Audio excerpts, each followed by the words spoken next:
நபி இப்ராஹிம் அலைஹிஸ்ஸலாம் அவர்களின் வாழ்க்கையின் தொடக்கப் பகுதி மிகவும் ஈர்க்கக்கூடியது. பண்டைய பாபிலோன், அதாவது இன்றைய ஈராக்கு பகுதி நாட்டில் மக்கள் பல சிலைகளை வணங்கி வந்தனர். இப்ராஹிம் நபியின் தந்தை ஆசர் சிலை செய்பவராக இருந்தார். சிறு வயதிலிருந்தே இப்ராஹிம் நபி அவர்கள் இந்த வணக்கத்தை கேள்வி கேட்டார். அவர் வானத்தில் நட்சத்திரங்களை பார்த்து, இதுவா என் இறைவன் என்று கேட்டார். பின்னர் சந்திரனை பார்த்து, இதுவா என்றார். சூரியனை பார்த்தபோது, இதுவா என் ரப்பு என்று சொன்னார். ஆனால் எல்லாமே மறைந்து போகும்போது அவை கடவுளாக இருக்க முடியாது என்று உணர்ந்தார். இறுதியாக, நிச்சயமாக நான் வானங்களையும் பூமியையும் படைத்த இறைவனை நோக்கி முகம் திருப்புகிறேன், அவன் ஒருவனே என்று அழுத்தமாக கூறினார்.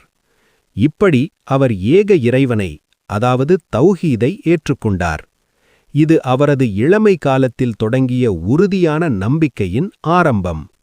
இதனால் மக்கள் கோபமடைந்தனர்.